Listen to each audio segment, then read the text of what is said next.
I love pottering around in a greenhouse, and there isn't a gardener that doesn't relish the opportunity to grow plants that wouldn't thrive in our northern weather, particularly in winter. And so we have plants like pelargoniums that we're all familiar with. But the story of how we arrived at a plant like this is one of intrepid plant hunters, of heavy industry, of plant breeding and empire. In this series, I'm exploring the secrets behind the history of British gardens over the last 4 centuries, and looking at not just how they've changed, but why and who drove that transformation. These guys were incredibly intrepid.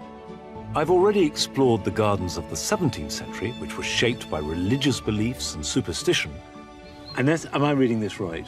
That what we're looking at is a labyrinth. And the 18th century, when formal planting was swept away and the landscape movement transformed our great estates. And in this episode, I'm investigating the gardens of the 19th century, when a new breed of plant hunters scoured the earth to bring back exotic specimens. Look how beautiful it is. When developing industrial technology meant that British gardens started to include innovations that were magnificent, practical, and occasionally eccentric. Not everybody had a camel. No, I can imagine that. And social changes meant that everyone, from royalty... And this is where Albert would come to look at his tree planting.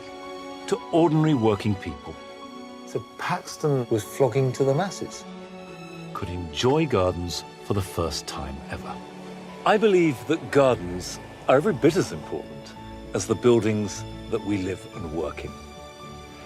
And if we can unearth their secrets and listen to the stories that they can tell us, we get a unique insight into our history and what makes us the people that we are today.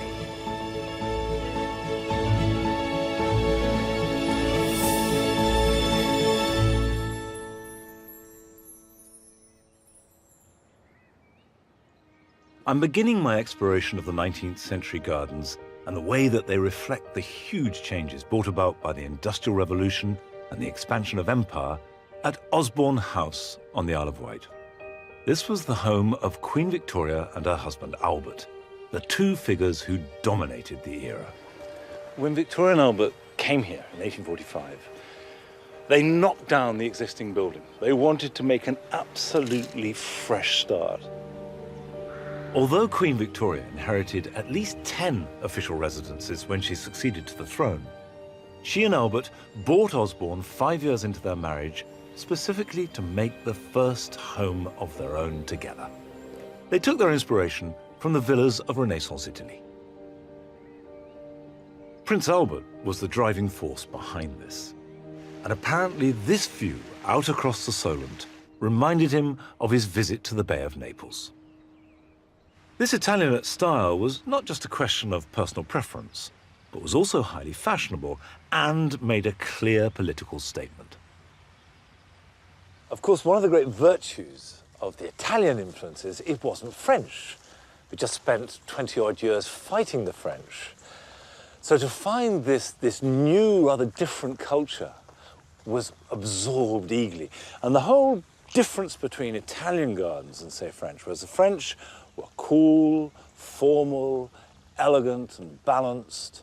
Italian gardens had more verve. Yes, you had the formality, but also lots of statues, lots of water, pots with lemons in them. And the formality was filled with plants. And of course, this exactly chimed with what the Victorians wanted. And I've been to lots of Italian gardens, and you see the paths. They tend to be rather smaller than this. The beds are rather bigger. I was trying to work out why here at Osborne you have such wide paths. And then I realized it's because you have this queen, diminutive in height, but wearing enormous dresses, and her ladies-in-waiting, sweeping round these paths, and they needed to be wide, or else they wouldn't fit. By the mid-1840s, when Victoria and Albert began laying out the house and garden at Osborne, Italianate garden design had become widespread. and was a reflection of Britain's renewed confidence and wealth that followed the end of the Napoleonic Wars. But despite being in high fashion and the very best contemporary taste, what's really striking is just how personal every aspect of this royal garden was. We've got an extract from Victoria's diary, her journals. Breakfast out of doors. She loved having breakfast outside, in this very place, I think. Really? The garden was really important. Now, you've got this lovely little drawing which has been pasted onto it, which is her, isn't it? Yes. This is her sketch of the large flower vase. Rather good, isn't it? Oh, I was going to say, she's very good at it. She's very good. Yeah. And this is completely fascinating, because if you look at these drawings here, these are pages from a catalogue of works in artificial stone. And we know that Albert and Victoria actually bought quite a lot of the urns and the vases in the garden from this catalogue, which is sort of not quite IKEA, let's say home base. And I suppose if you're used to living in the splendour that they lived in, it's actually rather nice to come somewhere that's much simpler. Yes, it wasn't as though they didn't have a few bits and pieces elsewhere, was it? No. There is something endearing about the image of Victoria and Albert poring over catalogues and choosing a mass-produced urn or statue, and indicates a restraint that earlier monarchs and grandees rarely displayed. And if it also displays a lack of flamboyance, it does show a monarchy that is in tune with the modern world around them. What makes this garden so Victorian is the combination of the energy that just runs through everything, and also this infatuation with process and industry. Everything is new, everything is changing. So the fact that the terrace took an enormous amount of earthworks and needed a 25-foot retaining wall, so much the better. And that this, which in Renaissance Italy would have been lovely, soft, carved stone, is concrete. It's as though the aesthetic is in thrall to the process. Victoria and Albert seemed to take real pleasure in the process of constructing their garden. Once the terraces were finished and the various pots and ornaments duly purchased, they, and in particular Albert, took an active part in its planting. And if not actually wielding a spade, he was managing every detail from his control tower. And then look, isn't it amazing? This feels like a sort of a ship's mast or something like that. It feels like something built by naval builders, doesn't it? So you come out of this little door. Oh, bang the head, that's all right. And then this view. And this is where Albert would come to look at his tree planting. When he wanted to plant a tree, he would get a man to stand out there with a flag, and Albert would be on the tower, and he would sort of, you know, tell them to move it a bit that way, or, you know, adjust the position. Yeah, so he would be standing up here and going left, Yes. like that. and they would get it right. You look around and there are trees everywhere. Did he really control the planting of all these trees, or was it something that happened once or twice and has become part of the Albert myth? Well, I think he had a huge interest in trees and tree planting. He made his own nursery. Victoria complained vigorously that he spent far too much time in the woods, sort of, clearing them up and also planting. There's a wonderful letter that he writes in which he tells his daughter in Germany that gardening, and I think he meant landscape gardening, is a great art, because it's like sculpture, and you're modelling the land, and then you're cutting it and you're editing it, and it grows and it changes, and then you sort of cut and polish. And he loved doing it. I mean, this was something he could control. I mean, unlike politics or Queen Victoria, he could really control this land, and I think you do get that from that view, which I'm sure was created by Albert.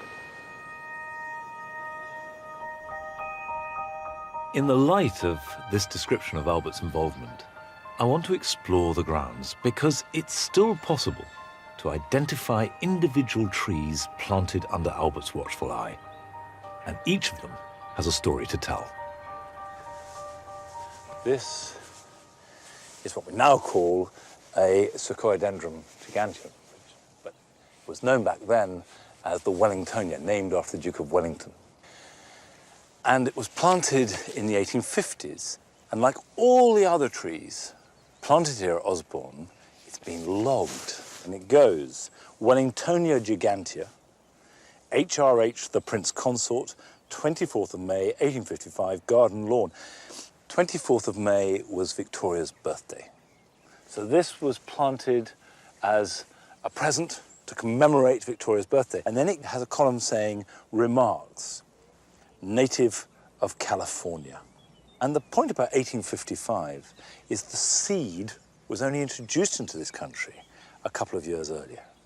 So this would have been one of the very, very first seedlings of these incredible trees. So what was extraordinary was that Albert wasn't just part of the new Italianate garden movement, that he was actively involved in the positioning of plants and the choice of them, but also he was planting here at Osborne trees that were completely new to Europe. One of the very, very first specimens ever placed into the ground. Albert's Wellingtonia was just one of a number of rare and unusual trees planted at Osborne, and it reflected the growing wealth and confidence of the nation and the rapidly expanding empire that they were reigning over. And as their dominions grew, so did the horticultural ambitions of the nation's gardeners. Increasingly hungry for new exotic plants, not least as a symbol of growing colonial power. The supplier of over 350 of Osborne specimens and the dominant force behind the mania for plant hunting was Kew Botanic Gardens in London. And in many ways, this was one of the most influential gardens of the whole of the 19th century. A visitor to Kew in 1800 would have seen what was fundamentally an 18th century landscape garden. It was dominated by Capability Brown's designs, and then there was the Royal Garden with its temples acting as eye catchers, and the pagoda, and a few botanical plants. But by 1850, in the middle of the 19th century, it had changed utterly. Dominated by the palm house, but also this sense of becoming a fully fledged public botanic garden. And this change was really down to the work of just one man, Joseph Banks. Born into a wealthy Lincolnshire family and showing a keen botanical interest from an early age, Joseph Banks became Kew's first official director in 1797 under the patronage of George III. At that time, Kew was also a royal retreat with its 18th century landscape gardens adjoining the relatively modest Georgian Palace. Now, transforming this into a 19th century centre of botanical excellence was a huge undertaking, and I want to piece together his story. He was invited to go on the expedition with Captain Cook, the Endeavour expedition to Tahiti. Now, as well as being invited, it was a really expensive thing to do, wasn't it? Well, it did cost a lot of money, but then, of course, he did have the money to support it, and he was self-supported and all. So he was prepared to spend his considerable wealth on plant hunting? Yes, absolutely. That's unusual, isn't it? That's quite something, yes, yes. He brought back about 1,300 new species of plants. Plants that had never been seen before, were unknown to science before that. It's worth just stopping there and taking that in.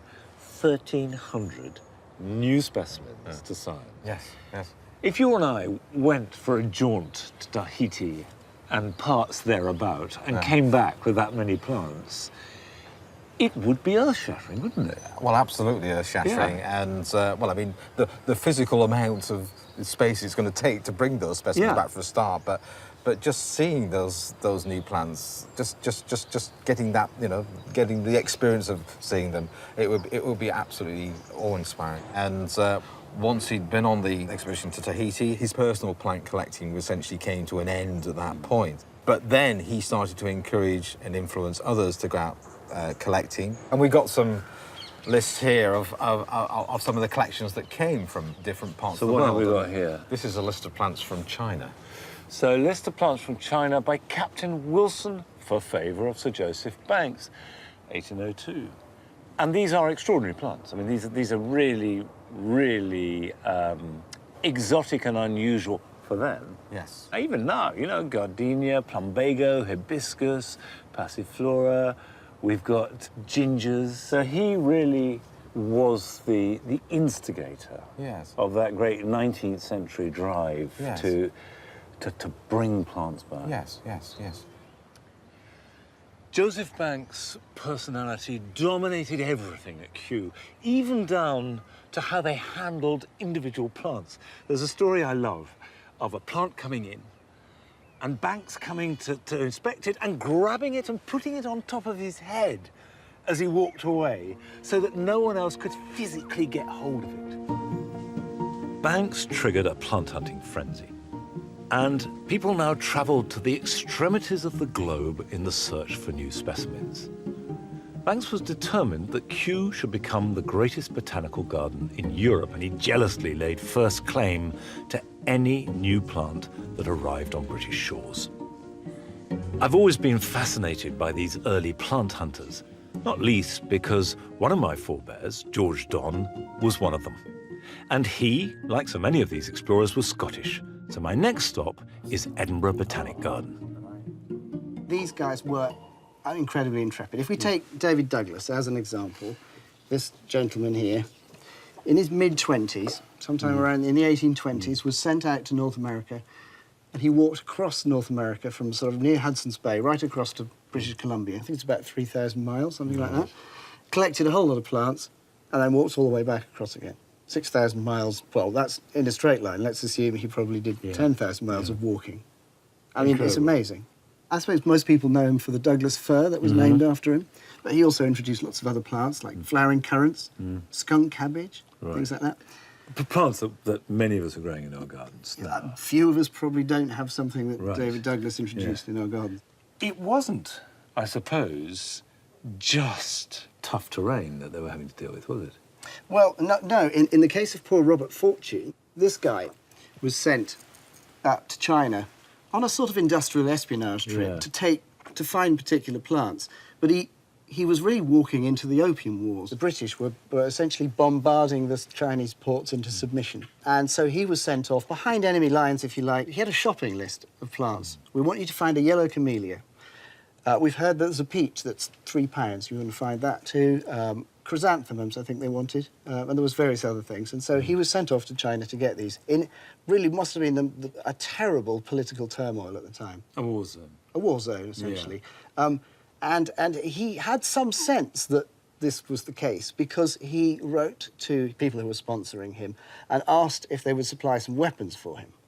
And if you look at this letter here, basically what they do is they suggest that he take a stout stick. I'm much disappointed at the resolution of the committee with regard to firearms. I may have an opportunity sometime to get a little way into the country, and a stick will scarcely frighten an armed Chinaman. You couldn't make that up, could you? I'm off, dear. I'm going to fight the Chinese, and I've got my thick stick. Well, you'll be pleased to hear he got his arms. Did he make good use of them? Well, it turned out that on his way back from China with all his booty, he was on a boat sailing down the river, I think it was out into Shanghai, and was attacked by 6 lots of pirates. And he was the only armed man on the boat, so he waited till the pirates came almost alongside, and they were firing at him at the time, and he basically shot them. I don't know how many pirates he actually shot dead. Although the plant hunters went to incredible lengths to collect their trophies, the hardest part was keeping the plants alive between collection and delivery. Indeed, there are contemporary accounts of up to 95% of specimens failing to survive the journey home. But this was the age of invention. When a problem presented itself, it didn't take long for someone to come up with a solution. That goes on like that. This is a replica, quite an old replica, of an 1836 Wardian case. Now, the Wardian case was invented around about 1829 by Nathaniel Bagshaw Ward. And although it does manage to look like a cross between a sort of weather station and a chicken shed, it changed everything. Because it meant that for the first time, plant collectors could bring live plants back home with them. And what happened was that the sides lifted up. This is quite fragile, so I'm actually just going to take that off. But In this area here, you make a bed, you fill this bottom layer with soil or compost, and then you plant into it. And basically it becomes a traveling greenhouse. And so the specimens that you've forded rivers and climbed mountains and fought off bandits to collect can be brought back live, and if they're brought back live, A, you can impress and show people, and B, you can take cuttings and collect seed and grow them on. And of course, for trade purposes, that was really important. So if I take some plants here, all of which are from China. In fact, we've got here Robert Fortune's. This is Trachycarpus fortunea. So he would have taken it out. Probably wouldn't have got it in a pot with the roots nice and neat, but there'd be a bit of substrate there, and he could just pop it in, and it's in a growing medium. And it'll take quite large plants. Obviously, the shape means that there's room for plants to grow. And once they're in here, they can be watered. You can let air in by opening the sides. You've got light, you've got shade, you've got a little micro system. And of course, they can be kept warm if you're moving around. My ancestor, George Don, collected plants in the 1820s in West Africa and Brazil and the West Indies. Now, these are all plants that needed heat. And then he went up to New York, where he intended to stop and collect more plants, but it was below freezing. And the plants that he had from the warmer countries were dying. So he had to return home as quickly as possible, and as it was, still quite a few of them died. Had he had a Wardian case, the chances are they would have survived. For all its simplicity, the Wardian case transformed the movement of plants around the world, as one of London's leading nurserymen stated. Whereas I used to formerly lose 19 out of 20 I imported during a voyage, 19 out of 20 is now the average of those that survive. Once plants could be reliably brought back to this country, the next challenge lay in successfully growing them in our British climate. And the man who had gained greatest fame for addressing this problem was Joseph Paxton. He was a gardener, engineer, inventor, and one of the 19th century's towering figures. So I have now come to Chatsworth in Derbyshire, the home of the Dukes of Devonshire, and where Joseph Paxton forged his career. Funded by the enormously wealthy 6th Duke, Paxton created some of the greatest engineering feats of the age here. The most famous surviving example is the Emperor Fountain, which he created in 1840 to commemorate an upcoming visit of the Russian Tsar, Nicholas II. To celebrate this royal visit, Paxton devised an outrageous piece of theatrical engineering. He had a reservoir 9 acres big dug, and then over a mile of metal piping put in the ground and brought down to the canal. And all this was to create a gravity-fed fountain. Still as it is, operated and turned on by this key exactly as it was back then. But the point about this fountain was that it was to be the biggest ever created. And today, it's still operating in the same manner.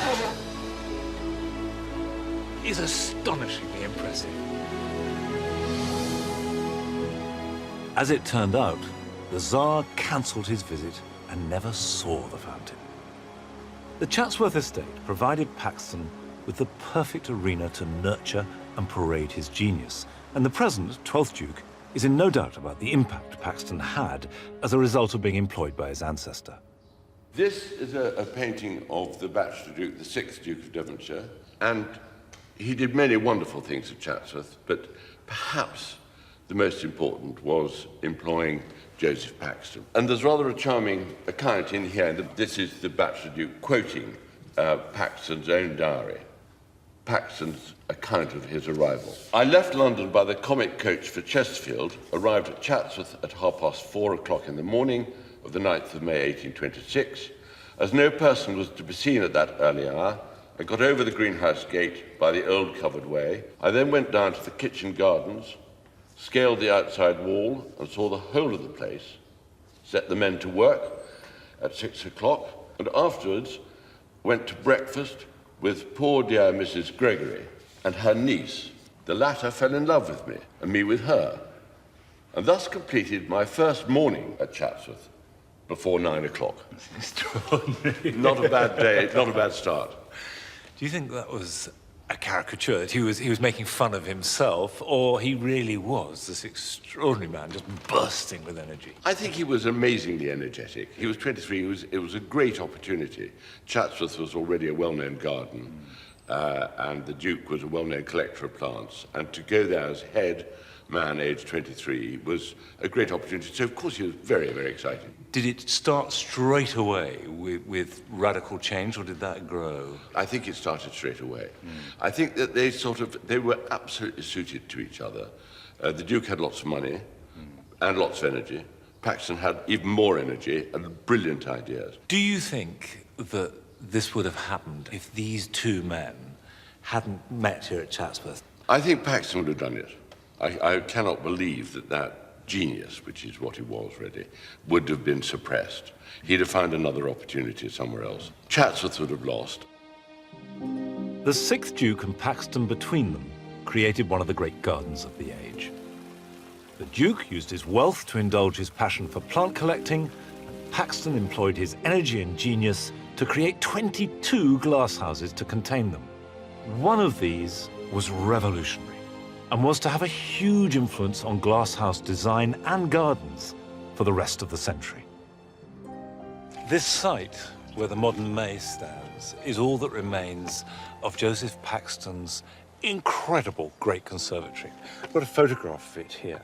It's this monumental glass structure, and the base of it is this wall, and there they are. There are the walls. And I've seen pictures, but until you come here, you don't get a feeling of what an audacious project it was. The glass must have been as tall as those trees, and the path through it was wide enough for 2 carriages to go side by side. And Paxton, with no training, made this structure in 4 years that transformed everything. It took glass houses and conservatories, which did exist, but in a modest way. It took them completely to another level. Rare and precious plants coming in from around the world could be put together like a garden. And what he did was to unlock the door through which a completely new style of gardening passed through. The creation of the great conservatory at Chatsworth was the result of the combination of Paxton's genius and the Duke's great wealth, but its construction was also entirely dependent on new developments in industrial technology. I've come to the English Antique Glass Company at Alvechurch near Birmingham to discover how the transformation of glass manufacture made the Great Conservatory possible. In the 1830s, techniques were devised of blowing glass into huge cylinders, and Paxton realized that these could be turned into panes of glass that were bigger than any that had been made before. Right, so this is the muff once it's cooled down. Right. What we've done is cut the top off and taken a strip out of the middle. And why'd you do that? It's so that when it heats up and goes through the tunnel, it doesn't stick back together again. By taking the strip out of the middle, it'll soften and fall inside the cylinder. Because it can cause all sorts of problems if they get stuck together. So you're loosening it, so obviously you want it to open out and unfold? Yes, yeah. That's the idea, yeah. That's the theory. Okay. Right. This is 900 degrees in there, so the glass starts to soften. And if I just pick it up and then draw it into the heat, I'm just giving it a bit more heat to soften it up. And then when the table comes in, I'll just drop it on.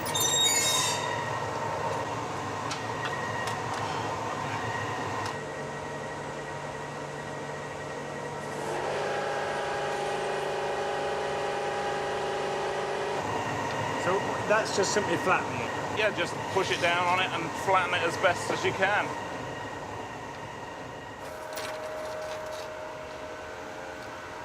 When the process is finished, this is what you end up with.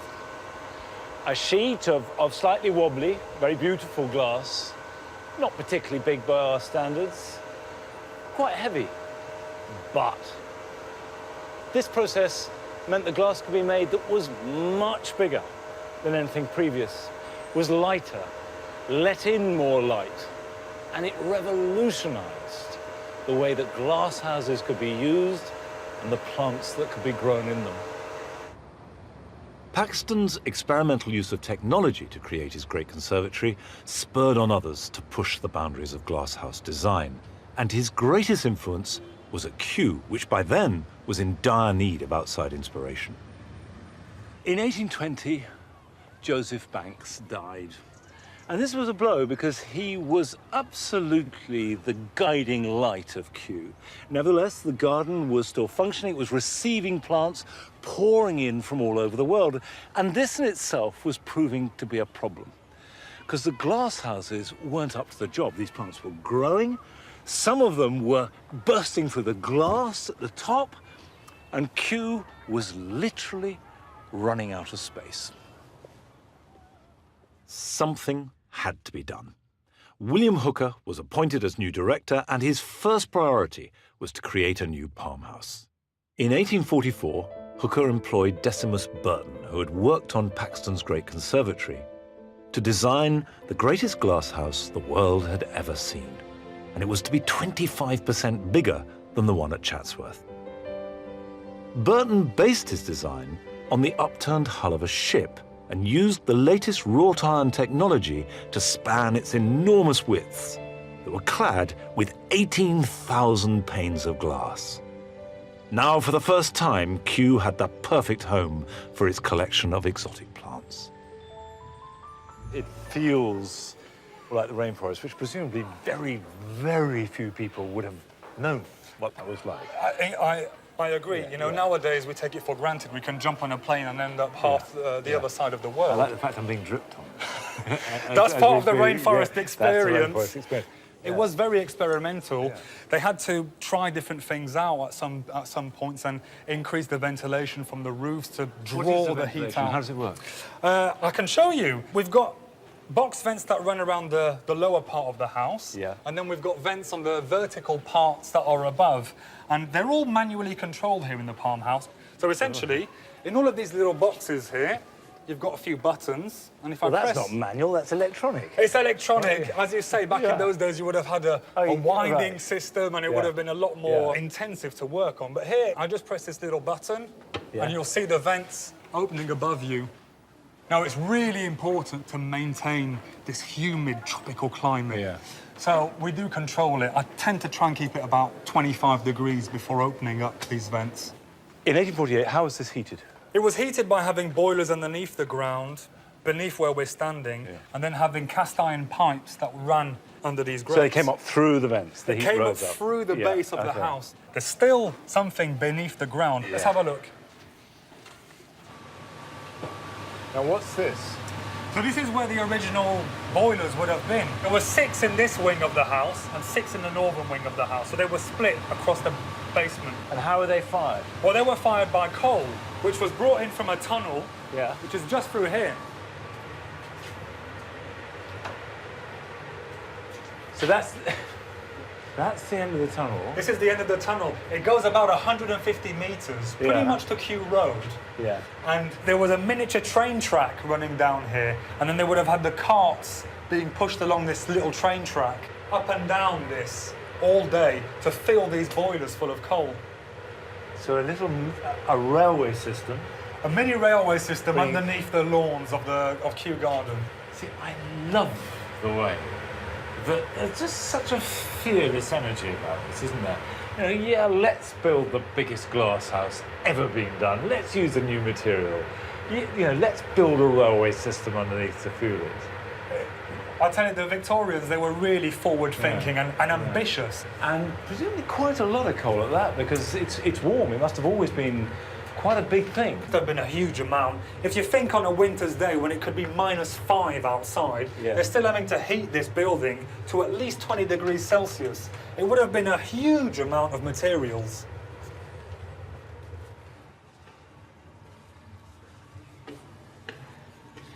It's fascinating to think that beneath the lakes and the lawns of Kew is this Victorian industrialised complex servicing it.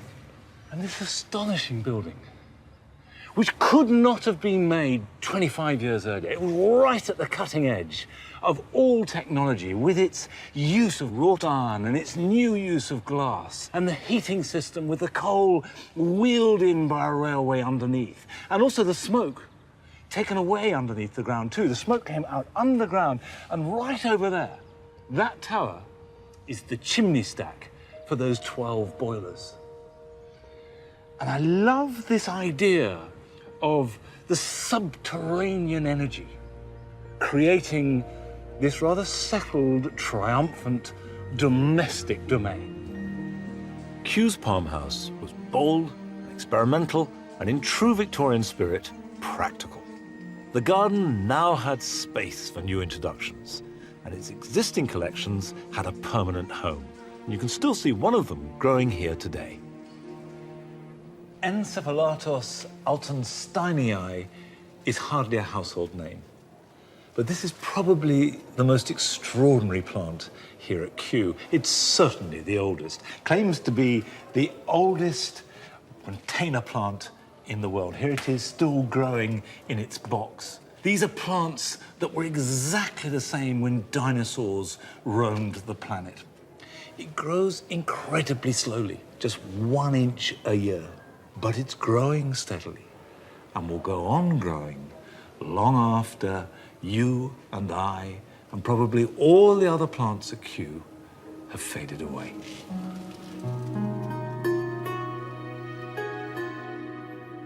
By 1849, Kew's tropical plants were housed in the greatest glasshouse the world had ever seen. But during its 4-year construction, another factor meant that even bigger and better glasshouses were now possible. For over 20 years until 1815, Britain was desperate to raise money to fight the Napoleonic Wars, and amongst many other things, glass had been taxed and was therefore very expensive. But in 1845, the glass tax was removed. So William Hooker commissioned Decimus Burton to create a glasshouse that was even bigger.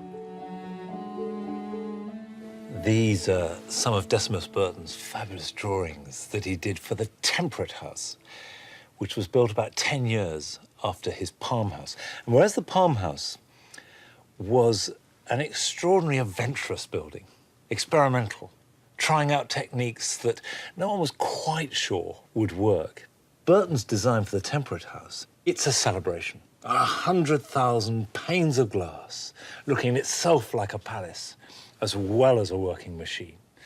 And it does seem to me as almost the perfect example of the Victorian combination of materials, technique, and design expressed in a garden.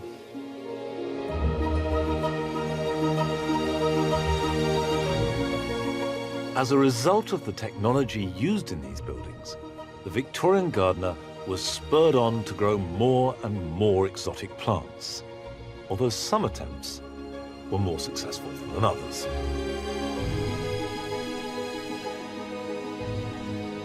In 1837, seeds from the biggest water lily ever seen were brought back from South America to Kew. They spent 10 years trying to induce it to flower, but without success. So they grudgingly agreed to let Joseph Paxton grow it at Chatsworth. Not only did Paxton manage to grow this amazing plant with its enormous leaves, but also he persuaded it to come into flower. So it was Chatsworth and Paxton that had the honour of presenting this flower to Queen Victoria, and not Kew that had shared the precious plant with them. Behind Paxton's success lay the combination of botanical curiosity and practical horticulture, the two coming together to grow this wonderfully exotic plant. I've come to Edinburgh Botanical Gardens, where they continue to nurture this extraordinary water lily with the same passion as our 19th century forebears. You know how deep it is, and this is uncharted water territory for me. So what we'll do is we'll collect the flour. Now, obviously, a good sharp I like pair. where you're reaching into your drawers. So he's on a very prickly stem. Yes. I bet when he presented it to Queen Victoria, he didn't hand it to her. That is too spiky for anyone to hold. They had problems getting it to flower, didn't they, originally? How did Paxton do it? What was I the think secret? the secret was, obviously, he realised where the plant came from. Yeah. He realised the water temperature, and I think that was the secret, you know, by keeping the... It's warm, isn't it? Keeping it warm, Yeah. yes. And I think he, from the records that I've seen, I think he tried to get the water up in the high 20s, low 30s. So obviously at that time, that was quite an undertaking. And obviously he had a mission to get this plant to flower, and he achieved that. He thought it through. Good gardener. Okay, we've got this. That's cut free. Yes, and then what I'll also do is cut this large one here, just so you can see the sizes. Well, I'd be quite happy not to be too ripped to shreds. Now, without gloves, how are we going to flip that out? With great difficulty and maybe a bit of perseverance. All right, that's the... Hang on. Okay. It's doubled back on itself, hasn't it? Yeah. That is really spiny. It's like cactus rather than bramble, isn't it? But look how beautiful it is. The colour, the structure, the shape. It's more beautiful on the underside than on the top, but you can see how that someone like Paxton would have looked at that. And as well as his horticultural eye, his engineer's eye would have seen how structured it is to take this big span. Nature's very own engineering. It's a kind of cliche, but we've got so blasé about the wonderful, the extraordinary, the amazing things. We see it on television, we see it on the internet, we're flooded with images. You forget the wonder that they must have had when this first came back and they saw this enormous leaf or heard about it. Yes. And then obviously for Paxton then to have this urge, this need, and also the skill to grow it successfully to this size and to flower it for the first time, it must have been a phenomenal achievement. Then do we close it up before like that? Really, just wow. We've preserved it for posterity. As the new technology meant that exotic plants weren't just being collected, but successfully grown, so more people had the opportunity to see and enjoy them. And when Paxton succeeded in inducing the giant water lily to flower, what rankled Kew was that he advertised his triumph by standing his daughter on one of the giant leaves. By the 1840s, horticultural news of this kind was spreading beyond a botanical inner circle. Improved print technology, an end to the tax on paper, and increased literacy meant that a growing middle class could read about it. Right, tell me what we've got. This is the first popular gardening magazine. And this is 1826? This is 1826. Conducted by J.C. Loudon. Now tell me about Loudon. This is John Claudius Loudon, right. And he's this incredible workaholic writer, journalist, campaigner. And he sets upon himself to, I think the quote is, raise the intellect and character of all who conduct horticulture. And who's this for? Well, this started off quarterly and cost 5 shillings, which is about £20 equivalent. So this is not your working man gardener. This is somebody who employs a gardener. So what you find in here is a mixture of the latest news about new procedures. It's about keeping up to date. Right. But it also, he goes around the world, the gardens of Denmark, for example. It's not the sort of thing that's going to leap out the newsstands, is it? Well, it did actually. It? So how many? What sort of sales are we talking about? The first issue sold 4,000 copies, which in those days, that's pretty impressive. Was this the only garden magazine around? No, not by a long shot. This was such a success. There was such an appetite. The really successful, arguably most successful garden magazine of the 19th century is this one, Gardener's Chronicle. This is a weekly magazine. Yeah. And this is sixpence, so this is really affordable now for And full of adverts, I see. absolutely chock-a-block with adverts. And here we've got an advert for... Sir J. Paxton's Patent Hothouses for the Million. It's a really catchy little title. So not costing $1 million, but just for the hoi polloi. Very different to Chatsworth. So Paxton was flogging to the masses. He was and got very rich in the process. The middle classes could now keep abreast of all the latest horticultural advances. And as well as reading about them, they could now see them too. Until the mid-19th century, gardens full of new and unusual plants were largely the preserve of the wealthy and botanical elite. Even at Kew, where there'd been limited access, the masses were hardly made welcome. They wanted to come in and see things. They really had to struggle. And there's a report from the time saying what it was like. You rang at a bell by the side of a wooden gate, which of itself was perfectly emblematic of the secrecy working within. You were let in as if by stealth. And when you were there, you were dogged by an official. You entered unwelcome, you rambled about suspected, and you were let out with manifest gladness shown at your departure. But in 1840, Queen Victoria gave Kew to the nation, and it quickly became a favourite place for the horticulturally empowered middle classes to visit. At the same time, there was a growing feeling that gardens should be available to everyone, regardless of wealth and class. So I've come to Derby, where Britain's first public park was created. In 1800, Derby had a population of just over 10,000. But by 1850, that had quadrupled to over 40,000, and it was a big, busy industrial town. And most of that population was made up of workers who had come in to serve the factories that were growing up. And they were poor and living in pretty grim conditions. However, there was at the same time a sense of social responsibility, a sense that these people needed recreation, they needed some kind of urban facility. And so in Derby, they set about providing just that. After all, it was the urban working class that enabled the transformation of the gardens of the elite, so it was fitting that they should now have a garden of their own. It was the brainchild of a local mill owner, Joseph Strutt, who spent £10,000, about £250,000 at today's values, in creating it. And he turned to John Claudius Loudon, the editor of the Gardener's magazine, to design the arboretum on the 11-acre site on the edge of the city. Loudon's design was carefully contrived to maximize the available space, with serpentine paths running through the trees, which in turn were planted on landscape mounds to contour the view. To find out more about the story of the park, I spoke to its manager, Mick McNaught.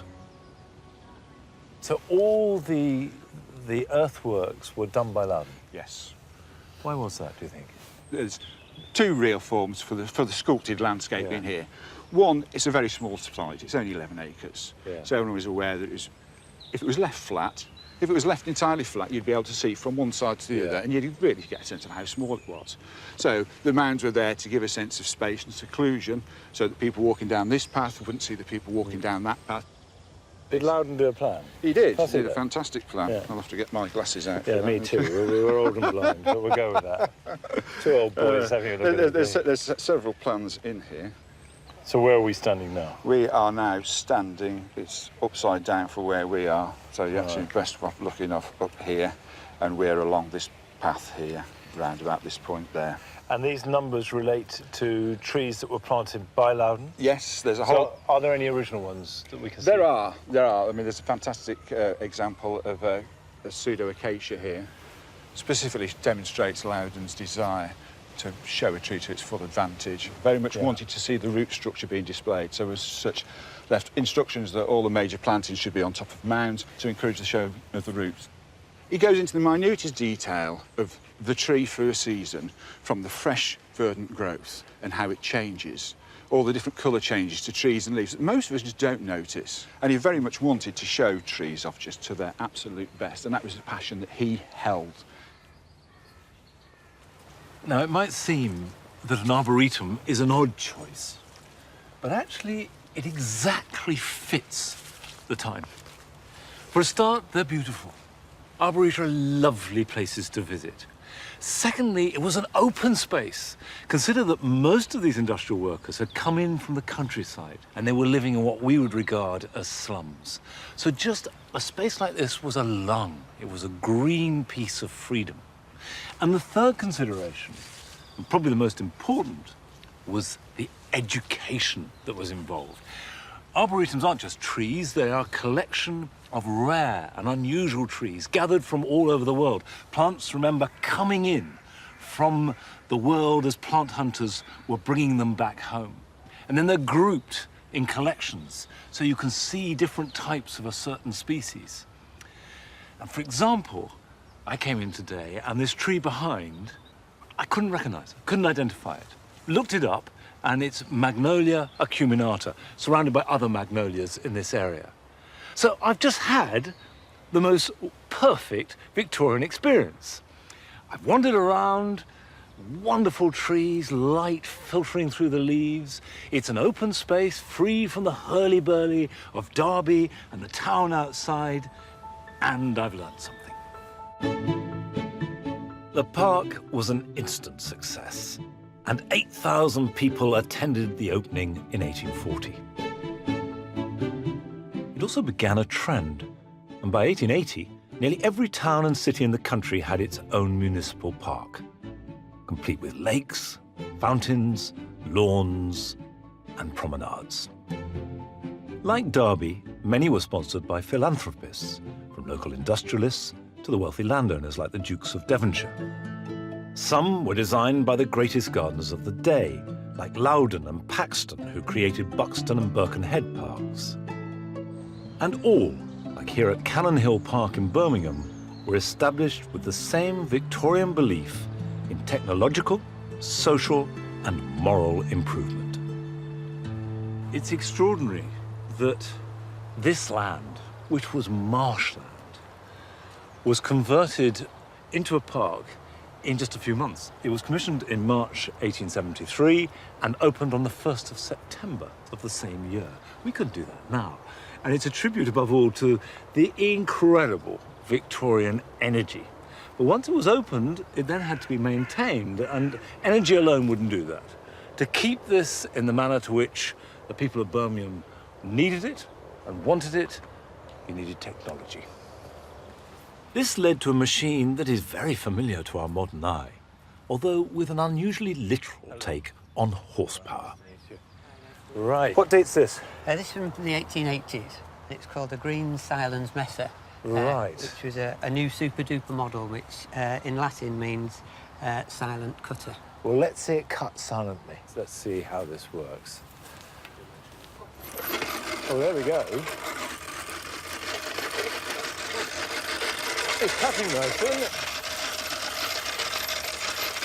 Can I have a go? Straight line, stay. Right. Whoa, whoa. No, she's not going to stop. She's going. No. Right. And anything I have to do? Say walk on. OK, fine. Walk on, Star. Walk on. Whoops, she's on.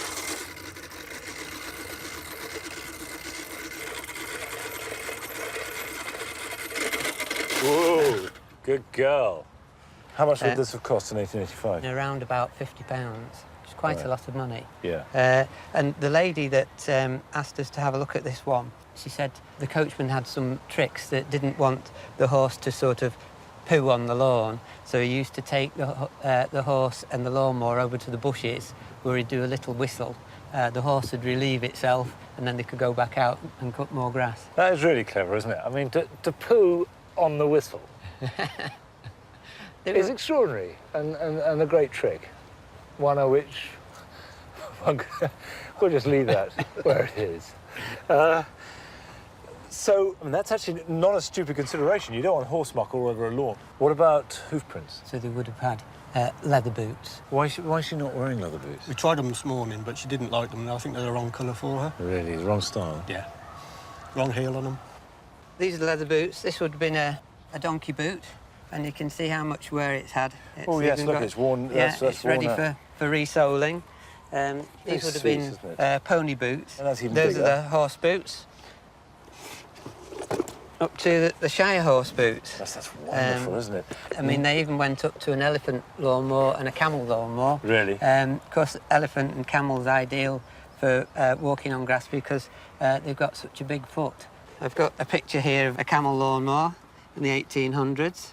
So you have. And that would have been a normal horse mower from the same sort of period. But presumably that's a gimmick. Not everybody had a camel. No, I can imagine that. Although these mowers required quite a lot of man, horse, and occasionally camel power, it meant that it was possible to cut grass more quickly, more often, and more easily than ever before.